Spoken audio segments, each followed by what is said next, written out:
Ես քաղաքական գործիչ չեմ եւ երբեք չեմ լինի, որտեվ քաղաքական գործիչները ինչի դեմ են պայքարում։ Պայքարում են անարդարության դեմ, բռնության դեմ, անհավասարության դեմ։ Ես պայքարում եմ դեբիլության դեմ։ Դրա համար երբ ես երկու կուսակցության բանավաճ եմ լսում, տեսնում եմ մեկը մյուսին մեղադրում է, մեկը մյուսին քննադատում է, մեկը մեկին համարում է դավաճան, մեկն էլ սրան է համարում դավաճան, ես չեմ կարող իրենցից որևէ մեկի կողմը բռնել, որտեվ ինձ համար երկուսն էլ դեբիլ են։ Մեր երկրի քաղաքական դաշտում դեբիլությունը համատարած է։ Լսեք, խելացի մարդ չկա, հասկացեք։ Դաշտում, որ նայես գրողների, խոսողների, չգիտեմ, այդ հիմնական դաշտում, որ նայես խոշորացույցը վերցնես, գնաս խելացի մարդ ճարես, խելացի մարդ, սովորական, չեմ ասում հանճարեղ, չգիտեմ,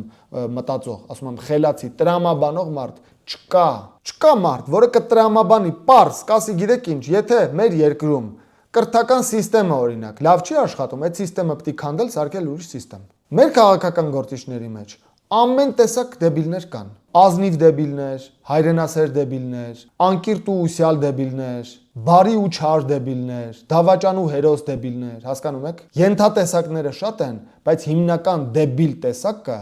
գերակշռում է բոլորի մոտ։ Մենք փոքր երկիր ենք, տարածքը փոքր է, ծով չունենք, երկաթուղի չունենք, ժողովրդի քանակը քիչ է, ու այդ ամեն ինչի պատճառը հասկացեք դեբիլությունն է։ Մենք ինչքան զրկանք կրել ենք, դեբիլության պատճառով ենք կրել։ Դրա համար ես ուզում եմ պայքարեմ այն չարիքի դեմ, որը ամենահիմնականն է, դեբիլությունը, սիրելի բարեկամներ։